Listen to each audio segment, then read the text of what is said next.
बोलो देवादिदेव 1008 श्री भगवान महावीर स्वामी की जय जय जय। अहिंसा परमो धर्म की जय जय जय। परम पूज आचार्य गुरुवर श्री विद्यासागर जी महाराज की जय जय जय।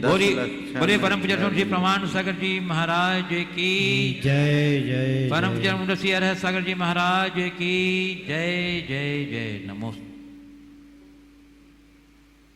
एक बार एक सेठ अपने सिक्कों को गिन गिन कर तिजोरी में रख रहा था। उन सिक्कों में कुछ नकली सिक्के थे। सेठ सिक्कों की परख कर रहा था। नकली सिक्कों के भीतर बेचैनी आई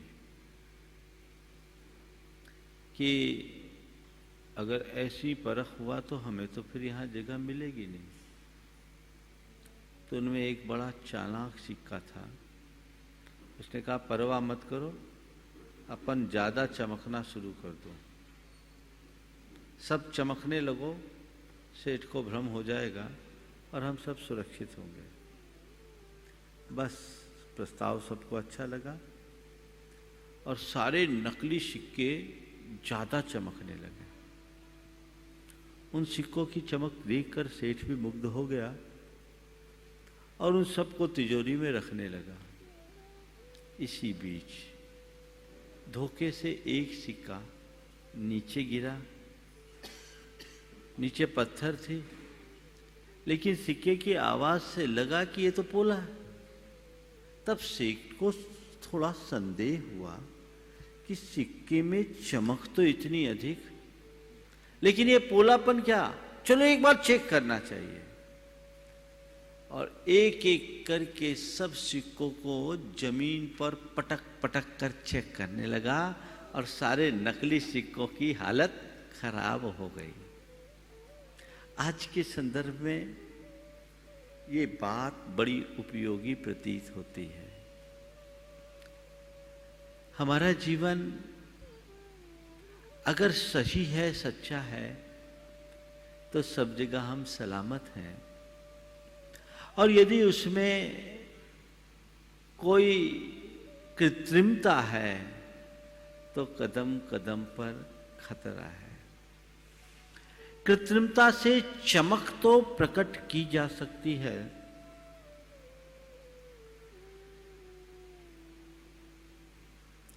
कृत्रिमता से चमक तो प्रकट की जा सकती है,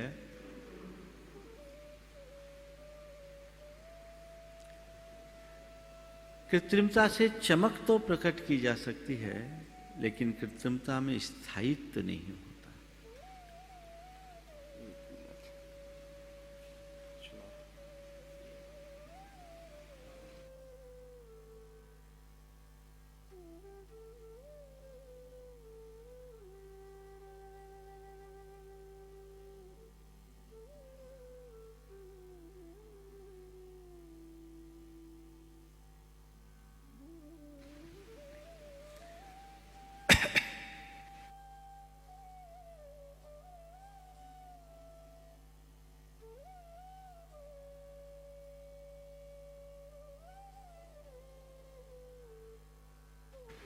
चलो ठीक है। मैं आप सबसे कह रहा था, कृत्रिमता में चमक तो हो सकती है, लेकिन वो स्थायी नहीं होती। आज नहीं कल पलटती है। मनुष्य के जीवन की एक विशेषता है, वो अपने जीवन में कई प्रकार की कृत्रिमताओं को ओढ़ता है और इसे वो अपनी बुद्धि की कुशलता मानता है, लेकिन पूरे जीवन पोल खुल जाने के भय से सशंकित भी रहता है। और जब पोल खुलती है तो उसकी दशा बड़ी दयनीय हो जाती है। संत कहते हैं, ऐसा कोई काम ही न करो जिससे तुम्हारे मन में कोई शंका या भय की स्थिति हो। हर पल निश्चिंतता रहे,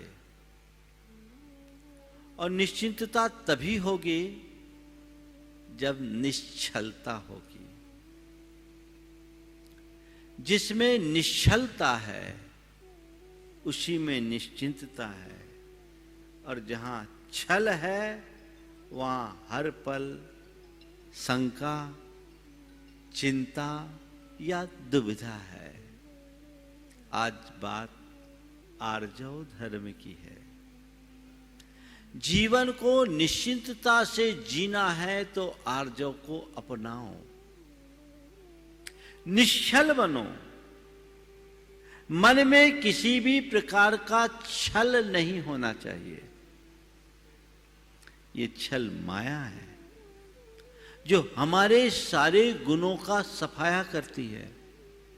इस छल से मुक्त होने का हमारा प्रयास होना चाहिए।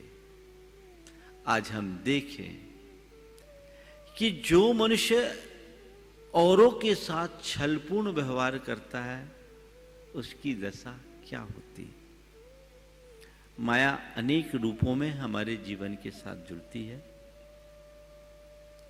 जिसे हम मायाचार कहते हैं। माया हमारे मन के सिंहासन पर बैठी है, दिखाई नहीं पड़ती, लेकिन हमारी वाणी और चेष्टा के बल पर वो किसी न किसी रूप में प्रकट हो जाती है। और जो प्रकट रूप है वो मायाचार है, जो अनेक रूपों में सामने आता है। कभी छल के रूप में, कभी विश्वासघात के रूप में, तो कभी धोखे के रूप में, तो कभी षड्यंत्र या कुचक्र के रूप में। आज हम जब आर्जव धर्म की बात सुनने के लिए बैठे हैं, हमें ये देखना है कि मेरे मन की माया का स्तर क्या है। मैं मानता हूं कि मनुष्य के जीवन में किसी न किसी रूप में माया तो बनी रहती है। कई जगह है जो आपको अपने जीवन व्यवहार में लाना पड़ता, लाते हो, लेकिन देखना यह है कि उसका स्तर क्या है। माया का सामान्य अर्थ है किसी को कुछ छुपाना। अब छुपाना तो सबके जीवन में किसी न किसी रूप में होता है, क्योंकि सब कुछ उजागर कर देना भी बड़ा भयावह होता है। लेकिन संत कहते तुम्हें छुपाना है छुपाओ, उसके विषय में तुम्हें कुछ नहीं कहा जा रहा है, लेकिन ऐसा कर्म मत करो जिससे किसी का हित बाधित होता हो। छल से बचो। 4 जगह छल से बचना है। छल क्या है, क्यों होता है, मैं उस विषय में नहीं कहूंगा, क्योंकि आप सबको पता है छल क्या है, छल का परिणाम क्या है। इनसे बच सको तो बहुत अच्छी बात है, लेकिन कम से कम 4 जगह छल मत करो। सबसे पहले स्वयं से छल मत करो। स्वयं के साथ छल, स्वयं के साथ धोखा, आत्मवंचना बहुत बड़ा अपराध है। आप कहोगे महाराज हम लोग तो दूसरों को धोखा देते हैं। संत कहते दूसरों को धोखा नहीं, खुद को धोखा ज्यादा देते हैं। यथार्थ जो दूसरों को धोखा दे रहा है वो खुद को अंधकार में रखा है। खुद को धोखा मत दो, अर्थात अपने जीवन में दोहरापन मत रखो। तुम जो हो उसे ठीक तरीके से समझो। आत्म मुग्धता पूर्ण जीवन कभी मत जियो। बहुत सारे लोग हैं जो अपना ऊपरी रूप बहुत अच्छा रखते हैं और उनके उस व्यक्तित्व से प्रभावित होकर दुनिया उन्हें सम्मान देती है, उनकी पूजा करती है, लेकिन उनके भीतर कुछ और चलता रहता है जिसे वो जानता है और जानते हुए भी उससे मुक्त होने की कोशिश नहीं करता, बल्कि उसे और पुष्ट करता है। क्या ये स्वयं के साथ धोखा नहीं है? जानबूझकर अनजान बने, क्या ये धोखा नहीं है? अपने हित को हम उपेक्षित और खंडित होते हुए देख रहे हैं, फिर भी नहीं संभल रहे, क्या ये स्वयं के साथ धोखा नहीं है? यदि व्यक्ति स्वयं के प्रति जागरूक हो जाए तो संसार में वो किसी के प्रति कोई गलत आचरण नहीं करेगा। लेकिन ज्यादातर लोग स्वयं के साथ ही खिलवाड़ करते हैं, धोखा करते हैं। जीवन में एक कृत्रिमता रहती, ऊपर कुछ है और भीतर कुछ है। स्वयं के प्रति ईमानदार बनो, अपनी आंखें खोलो और देखो कि आखिर मैं हूं कहां। कहीं ऐसा तो नहीं है कि मैं ऊपर से तो बहुत फिट फाट दिख रहा हूं और अंदर सड़ांध को पाल रहा हूं। किसी व्यक्ति को तीव्र ज्वर हो और इसका एहसास होने के बाद भी वो व्यक्ति उसका उपचार न करे और ऊपर से अपने शरीर को ठंडा बनाने की चेष्टा करे और अपने आप को स्वस्थ मानने का भ्रम पाले, ऐसे व्यक्ति को हम क्या कहेंगे? क्या कहेंगे? थोड़ा बोलो। मूर्ख ही कहेंगे ना? मूर्ख ही तो कहेंगे, बिल्कुल मूर्ख। थोड़ा देखो, ऐसा कोई मूर्ख तुम्हारे भीतर तो नहीं बैठा? बैठा है ना? और बैठा के रखने की कसम खाए हैं, कसम खाए हैं। यही आत्मछल है। मेरे दोष, मेरी दुर्बलता, मेरे दुर्गुण मुझे दिख रहे हैं, फिर भी मैं उन्हें पुष्ट करता चल रहा हूं, उन्हें अनदेखा कर रहा हूं। क्या ये स्वयं के साथ धोखा नहीं है? ये बहुत बड़ा धोखा है और यहां हमें सजग और सावधान होना चाहिए। आप तो भगवान के चरणों में आकर विनती करते हो, प्रभु पतित पावन मैं अपावन चरण आयो शरण जी, बोलते हो। हे भगवान, आप पतित पावन हैं, मैं अपावन हूं, बोलते हो कि नहीं? कभी अपने आप को अपावन महसूस किया? अपने भीतर की अपावनता को जानने का प्रयास किया? बोलो, फिर किसको सुना रहे हो? क्या ये खुद के साथ धोखा नहीं है? भगवान मैं अपावन हूं, मुझे इसका एहसास है और मुझे उस अपावनता को दूर करना है। ये संसार है, हर प्राणी का इतिहास अपावन है। मैं उसे स्वीकार करता हूं और उसे सुधारने के लिए संकल्पित होता हूं। ये भाव और प्रयास अगर हमारा जगे तो जीवन का काया पलट हो जाए। ये प्रयास हम कितना करते हैं, इसकी तरफ हम कितना देखते हैं? संत कहते उस ओर देखने की कोशिश करो। अपने आप के साथ छल या धोखा मत करो। एक दिन एक युवक मेरे पास आया, बड़े धार्मिक और संस्कारित परिवार का युवक था। इतना संयमी कि 12वीं क्लास तक उसने बाजार में पानी भी नहीं पिया, लेकिन इंजीनियरिंग में पढ़ाई करने के लिए गया। संगति के प्रभाव में आकर वो मद्यपान करने लगा, शराब पीने लगा। यह उसकी प्रवृत्ति बन गई। एक रोज वो मेरे पास आया, आंखों में आंसू की धार। प्रवचन सुनकर वो बड़ा उद्वेलित हुआ। उसने कहा, महाराज, आज मुझे घोर आत्मग्लानि हो रही है। मैं अपने आप को खुद के नजरों से गिरा महसूस कर रहा हूं।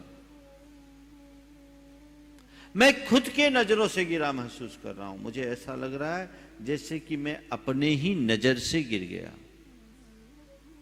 महाराज, आप लोग मुझे बहुत धार्मिक समझते हैं, मेरे परिवार के लोग मुझे बड़ा धार्मिक समझते, बहुत विश्वास करके मुझे वहां भेजा,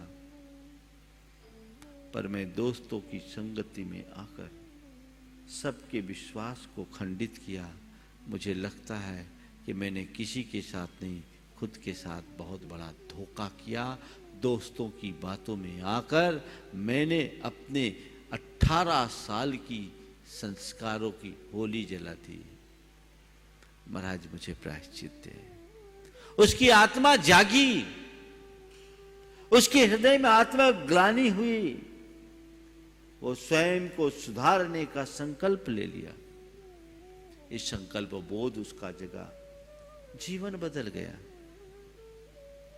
संत कहते हैं, जो स्वयं के प्रति जागरूक होता है वो स्वयं के प्रति कभी छल नहीं करेगा। जो खुद के प्रति निश्चल होगा वही औरों के प्रति निश्चलता का व्यवहार करेगा। अपने आप को जांचिए, परखिए कि अपनी आत्मा के साथ तुम कोई धोखा तो नहीं दे रहे हो। जो आत्महित से खिलवाड़ करते हैं वे आत्मा के साथ धोखा देने वाले हैं। उनसे अपने आप को बचाकर ले चलने की जरूरत है। तो आज आर्जव धर्म के दिन एक संकल्प लीजिए, मैं स्वयं के प्रति ईमानदार बनूंगा, स्वयं के प्रति ईमानदार बनूंगा। ये संकल्प जागृत हो जाए तो तुम्हारा जीवन अपने आप प्रामाणिक बन जाएगा। अच्छे अच्छे लोग जो ऊपर से बड़े धर्मी, साधु और तपस्वी दिखते हैं, लेकिन उनके अंदर बहुत कुछ उल्टा चलता रहता है। लोग उसे नहीं जानते, पर वो तो उसे पहचानता है। ऊपर से व्यक्तित्व बड़ा आकर्षक है और भीतर से खोखला। ये आत्मवंचना है। इनके लिए कहा गया, वंचक भक्त कहाए राम के, वंचक भक्त कहाए राम के, किंकर कंचन कोह काम के। कंचन, क्रोध और काम के किंकर बने हो तो राम के भक्त कहां? यदि अभी भी तुम्हारा पाप और अनैतिकता के प्रति आकर्षण है, ऐसे कर्मों में तुम लिप्त हो, भले दुनिया उनसे अनजान है, तुम तो जान रहे हो। स्वयं से धोखा, स्वयं से छल, इससे अपने आप को सदा मुक्त रख करके चले। दूसरे क्रम में स्वजनों से छल। स्वजनों में माँ बाप, भाई बंधु, पुत्र, पत्नी, संतान सब आ जाते हैं। आजकल देखने में ये आता है कि लोग अपनों से ज्यादा छिपाव और छल रखते हैं। आज आप किसी भी व्यक्ति को मोबाइल को मांग कर देख लीजिए, बिना सिक्योरिटी लॉक के आपको नहीं देगा, चाहे बच्चे हों या बड़े। ये किस बात का प्रमाण है? उस व्यक्ति के अंदर ऐसा कुछ पल रहा है जो सही नहीं है। ये छल है ना, और छल तो कई रूपों में होता है। बड़े अलग अलग तरीके से लोग करते हैं, और कई जगह तो ऐसे भी प्रसंग देखने में आ जाते हैं जो अनैतिक ही नहीं अमानवीय भी हो जाता है। अपने माता पिता के प्रति अमानवीय व्यवहार, ये छल और धोखे का सबसे विकृत रूप है। मैं सम्मेद शिखर जी में था, एक माता जी मेरे पास आई। उन्होंने कहा, महाराज जी मुझे कुछ दान देना है। मैंने कहा दफ्तर में जाओ और जो आपको दान देना है दे दो। नहीं महाराज श्री, मुझे आपसे ही बात करना है। साधारण सी थी, भावना बड़ी प्रगाढ़ थी। मैंने पूछा क्या करना है? उन्होंने कहा मुझे 11 लाख रुपया गुनायतन को देना है। हालत एकदम सामान, साड़ी जो उनकी होगी वो एकदम 200-300 रुपए की। मैंने कहा माता जी आप इतना दान देना तो चाह रही, बहुत अच्छी बात है, इतने रुपए हैं आपके पास? हाँ महाराज, कुछ जोड़ लिया है और कुछ धीरे धीरे दे दूंगे। बोले अपने बच्चों से पूछ लिया? बच्चे की बात आते ही आंखों से आंसू। बोले महाराज क्या पूछना, आप तो हमें आशीर्वाद दे दें, हम ये काम कर लें। बोले कौन है तुम्हारे? बोले हमारे पति थे, वो चले गए, वो टीचर थे, मैं टीचर थी, तो महाराज जी मैं भी रिटायर हो गई, मुझे मेरी पेंशन मिलती है और मेरे पति देव की भी पेंशन मुझे मिलती है, उससे मेरा काम चल जाता है। बोले कौन और तुम्हारे घर में? बोले महाराज एक बेटा एक बेटी। बेटी की शादी कर दी, वो अपने ससुराल में रहती, पर महाराज बेटे के विषय में क्या कहूँ। आज एक ही बेटा, मैंने उसे पढ़ाया, उसके पिताजी बहुत कम उम्र में चले गए थे। बेटे को पढ़ाया, आईआईटी की, आईआईटी करके उसकी अमेरिका की एक बड़ी कंपनी में नौकरी लग गई। महाराज मैंने उसकी शादी कर दी। शादी करने के बाद उसने कुछ दिन नौकरी की और नौकरी करने के बाद अपनी कंपनी डाली। मुझसे पैसों की मांग की, माँ मुझे पैसे चाहिए, कंपनी में इन्वेस्ट करना। महाराज मेरे पास जितना भी पीएफ और ग्रेच्युटी का पैसा था मैंने उसको दे दिया कि मेरे बेटे का भविष्य अच्छा हो। उसको उसमें भी काम नहीं चला तो मैंने अपने गहने भी दे दिए। उसने और मांग की, बोले और भी चाहिए।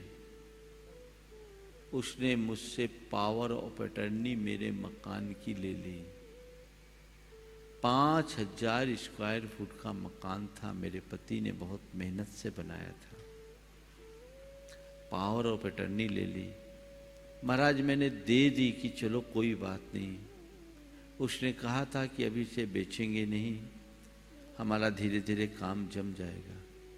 पर महाराज मुझे एक दिन बड़ा झटका लगा कि मैं घर से मंदिर के लिए निकल रही थी कि लोग मेरे घर आए और उन्होंने कहा ये मकान तो हमारा हो गया, हमने खरीद लिया है, आप इसे खाली करो।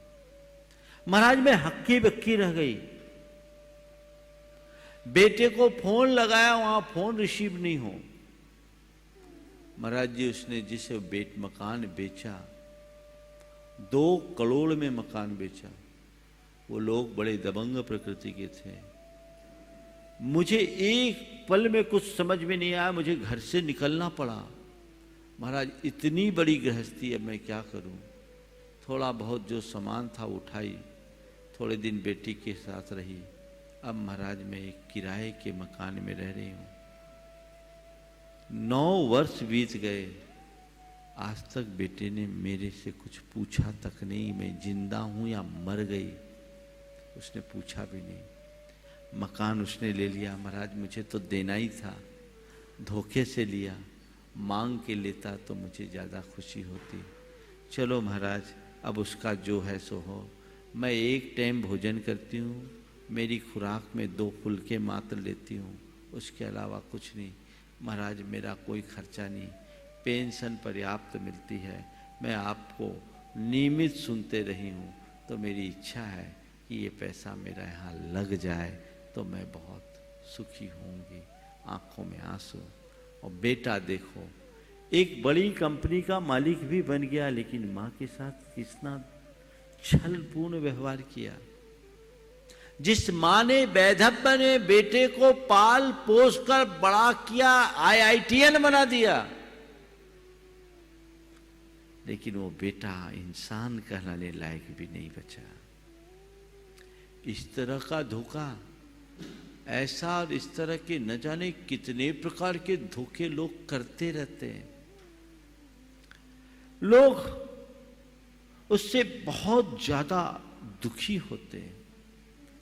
संत कहते हैं कभी ऐसा जीवन में मत करना। माँ बाप को कभी धोखा मत देना, माँ बाप को कभी धोखे में मत रखना। उनके समक्ष अपनी स्थिति सदैव स्पष्ट रखना और उनके साथ ऐसा कभी कोई दुर्व्यवहार मत करना। मनुष्य के मन में जब लोभ, लालच और लिप्सा बढ़ती है, उनकी ही पूर्ति के लिए वो कपटपूर्ण व्यवहार करता है। वो सोचता है कि ऐसा करके मैं बहुत बड़ी उपलब्धि अर्जित करूंगा, पर यह उसका भ्रम है। ऐसा करने वाला पाता कम है, खोता ज्यादा है, और एक दिन उसकी स्थिति ऐसी बनती ही है जो ठीक नहीं। हमें यहां बहुत सावधान रहना चाहिए। आए दिन जो देखने में आता है, अपनी ही संतान की उपेक्षा के पात्र माँ बाप को वृद्धाश्रमों में शरण लेनी पड़ती है। कई वृद्धाश्रमों की बात आज देखने में आती है, जहां बड़े बड़े पढ़े लिखे अफसरों के माँ बाप अपनी सारी संपत्ति से बेदखल कराकर वहां शरण ले रहे हैं। इस संसार कैसा विचित्र है। जिनकी दृष्टि में धन पैसा ही सब कुछ हो जाता है, उनके साथ कुछ ऐसा ही घटित होता है। अपने जीवन में यहां सजग रहना है। एक संकल्प लो कि हम अपने मां बाप के साथ जीवन में कभी छल नहीं करेंगे। जिन्होंने मुझे जन्म दिया, जीवन दिया, संस्कार दिया, जिनके कारण आज हम पले बड़े योग्य बने, उनके साथ छल,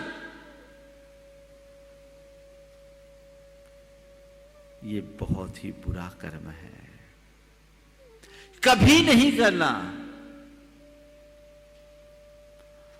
लोग आजकल दुनियादारी में इतने मगन हो जाते हैं कि ये सब बातें उन्हें बहुत सामान्य दिखने लगती है।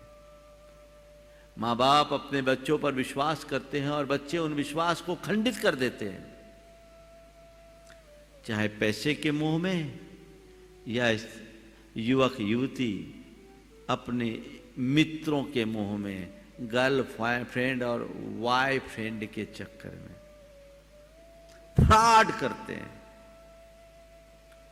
अपने मां बाप से ही चीटिंग और धोखा करते हैं। अगर मां बाप को कभी कोई संशय होता है तो बड़ी चतुराई से पेश आते हैं, उन्हें विश्वास में लेते हैं। लेकिन जब भंडा फोड़ होता है तो उनकी दशा बड़ी दयनीय हो जाती है। संकल्प लो आज आर्जव धर्म के दिन कि हम माता पिता के साथ कभी धोखा नहीं करेंगे, छल नहीं करेंगे। माँ बाप के ही साथ नहीं, भाई बंधु के साथ छल नहीं। आज भाई भाई के साथ भी बहुत छल करता है। जब माँ बाप को ही नहीं छोड़ता तो भाई भाई को क्या छोड़ेंगे। और पति पत्नी के मध्य भी बहुत छल होता है। ऊपर से प्रेम दिखता है और अंदर कुछ और चलता रहता है।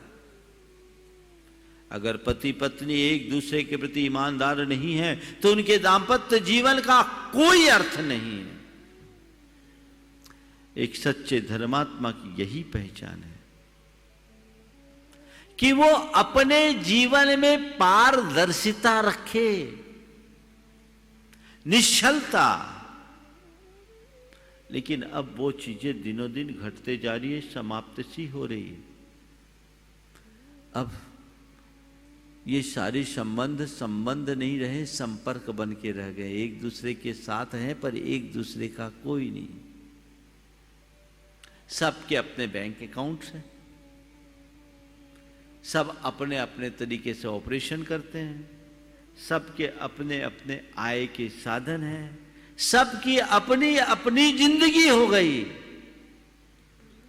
और लोग केवल अपना ही उल्लू सीधा करना सीख गए। अपना उल्लू सीधा करने के लिए न जाने कितने प्रकार का उल्टा सीधा कर्म करने लगे। यही हमारे जीवन को बेईमानी बनाता है। ये सब बेईमानी है। वहां साफ रहना चाहिए, लेकिन क्या करे, संस्कार में ही हमें यह सब सिखाते हैं। माँ कहती है ये बात पापा को मत बताना, और पापा कहते हैं ये बात मम्मी को मत बताना। बचपन में ही उल्टे संस्कार जिसके पड़ जाएंगे वो अपने जीवन में आखिरकार ईमानदार कैसे रह पाएगा। संतान से छल नहीं, स्वजनों में किसी से भी कभी कोई छल मत करना, निश्चलता रखना। तीसरी बात, अपने कल्याण मित्र से कभी छल मत करना। कल्याण मित्र में तुम्हारा हितकारी आता है,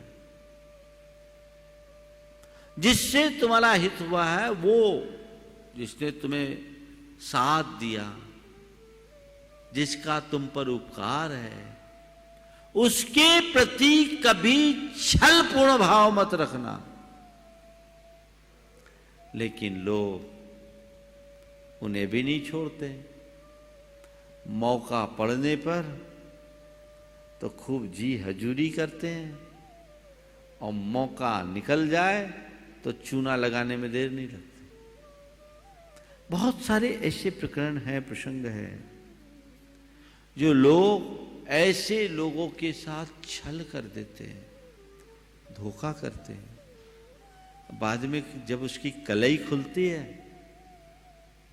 तो फिर वो कहीं के भी नहीं रहते, कहीं के भी नहीं रहते। एक व्यक्ति ने, देखिए कैसा अपने कल्याणकारी व्यक्ति के प्रति सही दृष्टिकोण क्या होना चाहिए और गलत दृष्टिकोण कैसा होता है। दो प्रसंग आपको सुना रहा हूं। एक गांव में बाढ़ आई, सब कुछ बह गया, पूरा गांव बह गया। गांव के लोग गांव से शहर की ओर आए और गांव में एक 8 साल का बच्चा अनाथ हो गया, उसका कोई नहीं बचा। गांव के लोग उस बच्चे को लेकर शहर के एक परोपकारी सेठ के यहाँ रख दिए। सेठ बड़ा सुहृदय था, उसे अपने पास रखा, थोड़ा पढ़ाया लिखाया, काम सिखाया। इसने बड़ी लगन और निष्ठा से सेठ को पिता के तुल्य माना और अपने जीवन में जो उत्कृष्टतम हो सकता था करा। उसमें जबरदस्त हुनर था। उसने अपने दम पर सेठ के कारोबार को काफी बढ़ाया और जब देखा सेठ का कारोबार भी बढ़ गया और सब कुछ ठीक हो गया, सेठ ने उसका विवाह भी कर दिया। विवाहोपरांत उसने एक दिन सेठ से कहा कि पिताजी, आपका मुझ पर बड़ा उपकार है, लेकिन मेरे गांव और गांव के लोगों का भी मुझ पर बड़ा ऋण है, जिन्होंने मुझे आप तक पहुंचाया। मैं तो अनाथ हो गया था, मैं तो अनाथ हो गया होता यदि वे आप तक मुझे नहीं लाते, पहुंचाते, तो मैं तो भिखारी बना पड़ता। मैं चाहता हूं कुछ दिन गांव में जाऊं और गांव में रहकर अपना कारोबार करूं और गांव वासियों की सेवा करूं। सेठ बेटे की बात को सुनकर बड़ा प्रभावित हुआ और कहा, बिल्कुल तुम्हारा विचार उत्तम है, तुम जाओ। उसे अपेक्षित धन दिया जो उसके हिस्से का था, विदा किया। ये गांव में आया, अपना कारोबार शुरू किया। भाग्य ने बहुत साथ दिया और उसका कारोबार कई गुना बढ़ गया। पर इधर बेटा क्या गया, सेठ का पासा पलट गया, पूरा व्यापार ठप्प। एक एक पैसे के लिए मोहताज होने लगा। कल तक जो बड़ा सेठ था, आज एकदम दयनीय दशा हो गई। कब किसके दिन पलट जाए कौन जानता है। धर्मपत्नी ने कहा कि ऐसे मौके पे हमें अपने धर्मपुत्र तक जाना चाहिए, उस तक अपनी बात पहुंचाना चाहिए। सेठ के मन में पहले संशय हुआ कि पता नहीं वो मुझे पहचानेगा भी कि नहीं, लेकिन सेठानी ने कहा कि नहीं, वो ऐसा नहीं है, वो बहुत संस्कारवान पुत्र है, आप जाइए। सेठ बिना सूचना के बेटे के गांव तक पहुंचा। बेटा अपने कारोबार में मगन था। अचानक उसे मालूम पड़ा कि बाहर कोई सेठ जी आए हुए। बेटे की जैसी दृष्टि पड़ी, अपने स्थान से उठ करके सीधे दौड़ कर गया, उनके चरणों में गिरा। पिताजी, आप यहां अचानक कैसे?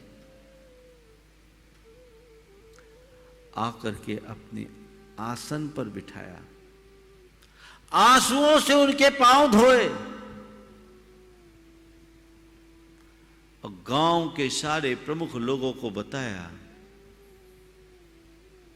ये हमारे धर्म पिता है, ये मेरे तारनहार हैं। आज जो कुछ हूं मैं इनके ही बदौलत हूं। इनके उपकारों से मेरा रोम रोम दबा पड़ा। उसके बाद सेठ जी को घर ले गया। पति पत्नी दोनों ने उनकी खूब सत्कार आवभगत किया, सेवा की और फिर स्थिति को बिना कही उसने जान लिया और कहा, पिताजी, आपको कुछ कहने की जरूरत नहीं, मैं सब समझता हूं, आप चिंता मत करें, आप यहां आराम से रहें। ये जो कुछ है वो सब आपका है, क्योंकि मैं आपका हूं। आप यहां का काम संभालिए, मैं शहर में जाता हूं। सेठ से सब बातें समझी, क्या लेन देन है, कुछ पूंजी लिया और सेठ को अपने चालू दुकान में बिठाया और खुद शहर में बंद हुए प्रतिष्ठान को चालू करने में लग गया। अपनी कुशलता से उसने उसे कई गुना बढ़ा दिया। और जब सब कुछ जम गया तो कहा, पिताजी अपनी अमानत संभालो। ये एक निश्चलता पूर्ण कृतज्ञता का उदाहरण है। अगर उसके हृदय में ये निश्चलता नहीं होती तो कृतज्ञता का भाव भी नहीं होता।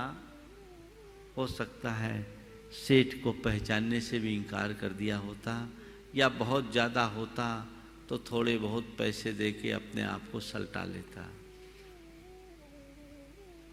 लेकिन धर्म कहता है नहीं, जो मेरा कल्याण मित्र है उसके साथ धोखा कतई नहीं। एक दूसरा प्रकरण एक मजिस्ट्रेट ने मुझे सुनाया। मैंने चर्चा में कहा कि तुम अपने किसी ऐसे केस का अनुभव सुनाओ जिसे तुमने अपने अंतर मन से निर्णय दिए हो और जो आज भी तुम्हारे जेहन में। उन्होंने एक प्रकरण सुनाया। एक महिला थी जिसका आगे पीछे कोई नहीं था। उसकी सेवा करने वाला एक व्यक्ति था। उसकी एक संपत्ति थी। भविष्य में वो उसे ही देना चाहती थी और देने के लिए उसने उसके नाम पर वसीयत भी बना दी थी। लेकिन उस व्यक्ति के मन में छल आ गया कि पता नहीं ये वसीयत कल बदल न दे, कल बदल न दे। तो उसके लिए उसने धोखे से रजिस्ट्री करा ली। वसीयत के पेपर बोलकर उस बूढ़ी अम्मा से रजिस्ट्री करा ली। ये उस मां को बहुत ज्यादा चुभा। वो अंदर से बड़ी दुखी हुई। उसने सारे वकीलों को अपने पक्ष में कर रखा था। इसके साथ एक साधारण सा वकील था। उन्होंने कहा, महाराज जब वो कोर्ट में आती तो केवल एक ही बात कहती कि मुझे से मेरे साथ धोखा हुआ। मैंने उसे पूछा तो उसने अपनी बात सारी बता दी कि मुझे देना तो उसी को था, लेकिन मैंने वसीयत की थी, रजिस्ट्री नहीं की थी। इसने धोखे से रजिस्ट्री करा लिया। अब रजिस्ट्री है, उसके साइन है, वो कह रही धोखे से रजिस्ट्री है। उन्होंने कहा कि महाराज तब मैंने अपने विवेक का प्रयोग किया। छल की पोल तो खुलती है। विवेक का प्रयोग किया। मैंने उसे अपने चेंबर में बुलाया कि भाई आपने ये जो खरीदे कितने रुपए में खरीदे थे? बता दिया इतने रुपए में खरीदे थे। बोले अच्छा, आपने जो रुपए दिए उसमें कितने कितने के नोट थे? उस समय 1000 का नोट चलता था। उसने बोला सब 1000 के नोट थे। बोला ठीक है। और कौन था? आपने पैसे दिए थे? बोले हाँ, मेरी पत्नी साथ में थी और पत्नी ने पैसे लाके दिए थे, मैंने पकड़ाए थे। ठीक है। थोड़ी देर बाद पत्नी को चेंबर में बुलाया। पत्नी से पूछा कितने रुपए दिए थे? बता दी।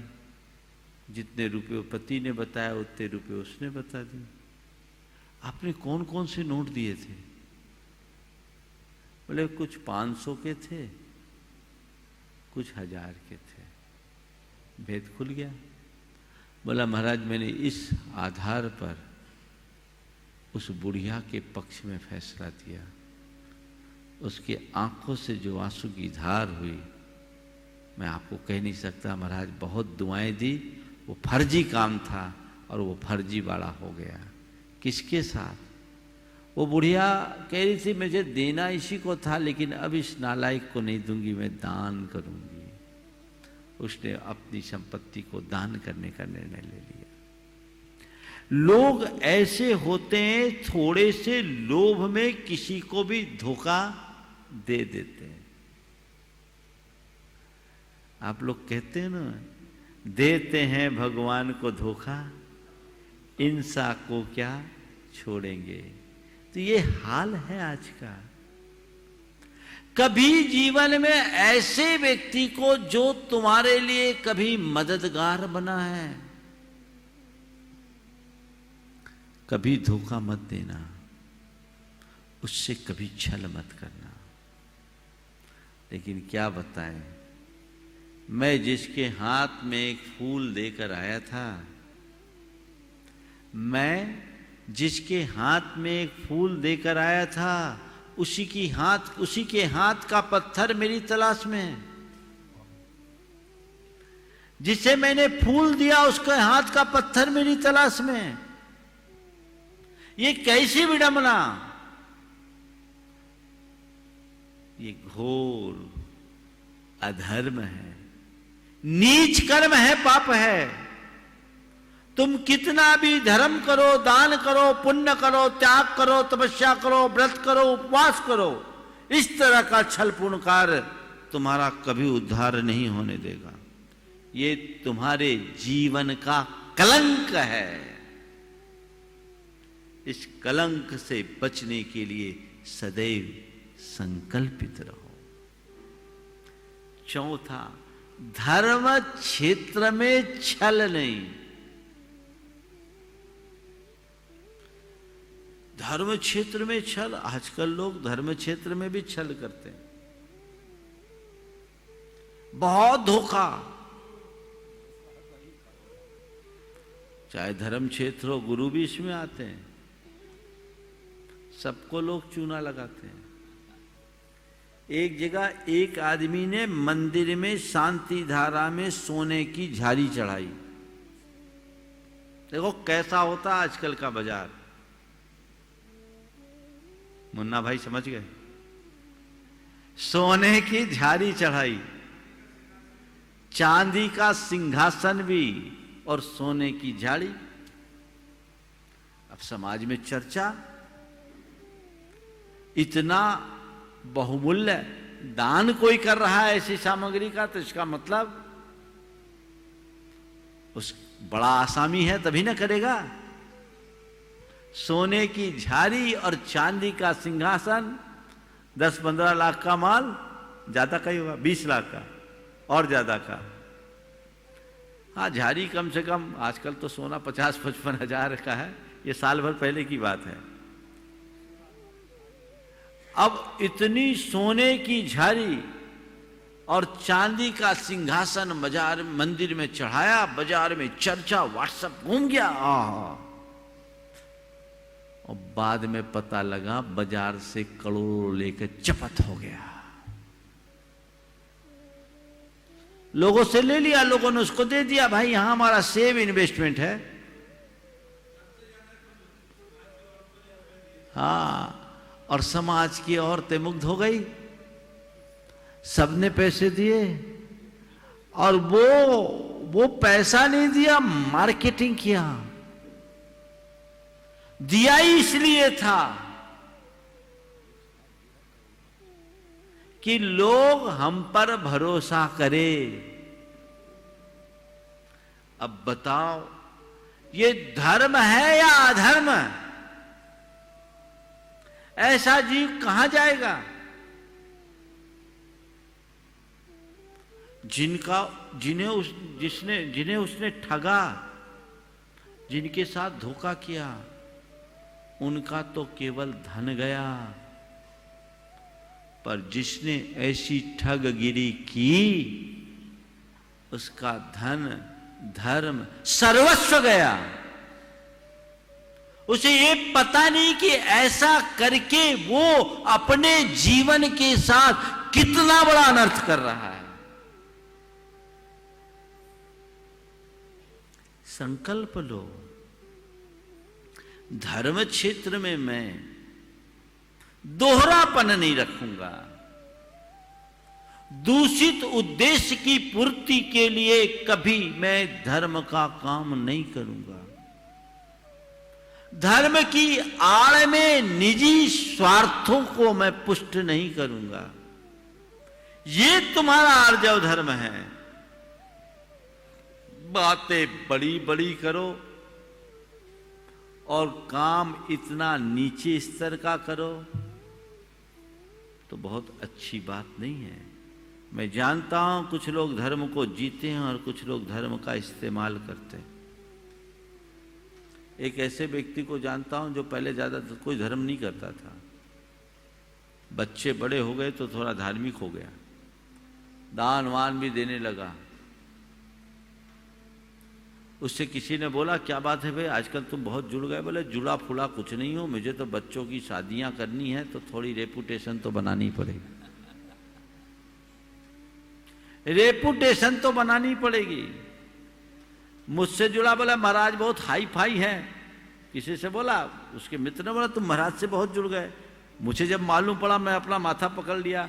बोला महाराज बहुत हाई फाई हैं, महाराज के साथ देश के सब बड़े बड़े लोग जुड़े हैं, मैं महाराज से जुड़ूंगा तो हमारे बच्चों का संबंध अच्छे घरों में होगा।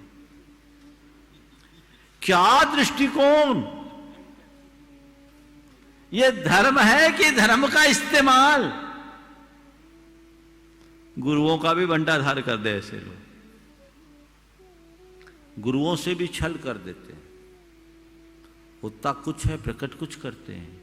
अपने निहित स्वार्थों की पूर्ति के लिए जो भी ऐसा कर्म करते हैं वो स्वयं के साथ बहुत बड़ा छल कर रहे हैं, धोखा कर रहे हैं, अपनी आत्मा को रसातल में पहुंचा रहे हैं, भव भव के दुख का पात्र बन रहे हैं। यहां बहुत सजग और सावधान रहने की जरूरत है।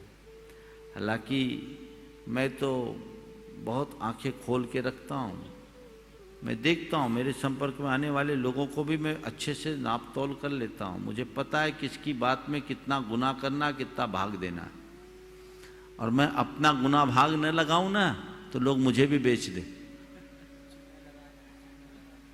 ये हाल है लोगों की, ये मानसिकता है। गुरुओं की शरण में आकर के भी गोरख धंधा, कहां जाएंगे?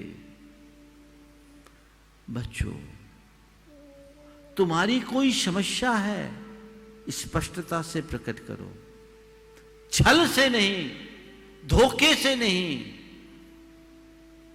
अगर तुम किसी से कोई बात कहकर मदद लेते हो, सामने वालों को संतुष्टि होती है, कितना भी बड़ा मदद दे दे,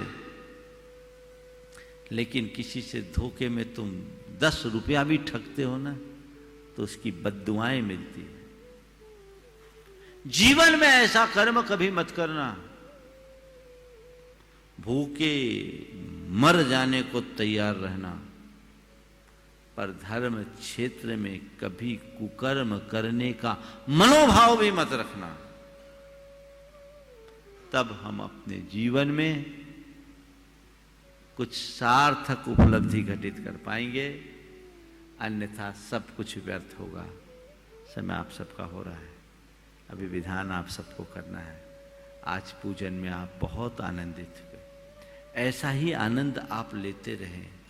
परिणाम को सरल करें, अंदर मन निर्मल बना के रखें। भीतर अगर हम साफ स्वच्छ रहेंगे तो सब कुछ ठीक रहेगा। हम एक दूसरे का विश्वास जीतें और एक दूसरे के विश्वास पर खरे उतरे। कभी किसी के साथ विश्वासघात न करें, धोखा न दें, ठगे नहीं, किसी कुचक्र का हिस्सा न बने, किसी के प्रति षड्यंत्र न करें, छद्म रूप न अपनाएं। यदि ऐसा करेंगे तभी हम अपने जीवन को सही दिशा दे पाएंगे। समय आप सबका हो गया। पार्श्वनाथ भगवान की जाप के साथ मैं विराम दूंगा। आज गाड़ी बिल्कुल समय पर आई है और समय पर पहुंची है। आगे विधान शेष है, आप पूर्ण आनंद के साथ उसे संपन्न करेंगे। मध्याह्न का तत्वार्थ सूत्र जो भी समय उसी पर होगा। पार्श्वनाथ भगवान की जाप। ओम ह्रीम अर्हम श्री पार्श्वनाथ जिनेन्द्राय नमो नमः। ओम ह्रीं अर्हं श्री पार्श्वनाथ जिनेन्द्राय नमो नमः।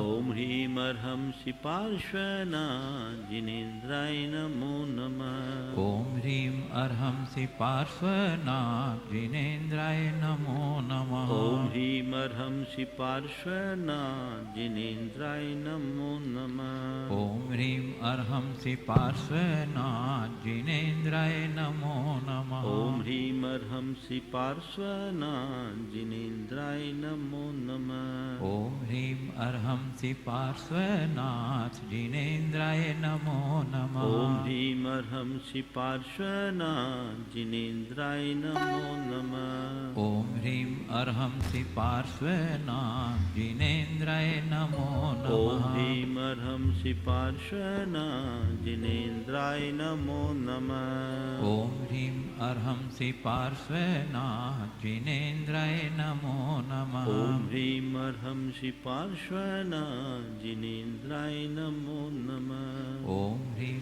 अर्हं श्री पार्श्वनाथ जिनेन्द्राय नमो नमः। ओम ह्रीम अर्हम श्री पार्श्वनाथ जिनेन्द्राय नमो नमः। ओम ह्रीं अर्हं श्री पार्श्वनाथ जिनेन्द्राय नमो नमः। ओम ह्रीम अर्हम श्री पार्श्वनाथ जिनेन्द्राय नमो नमः। ओम ह्रीं अर्हं श्री पार्श्वनाथ जिनेन्द्राय नमो जय बोलो नमः। चिंतामणि श्री पार्श्वनाथ भगवान की जय परम पूज्य आचार्य गुरुवर श्री विद्यासागर जी महाराज की जय।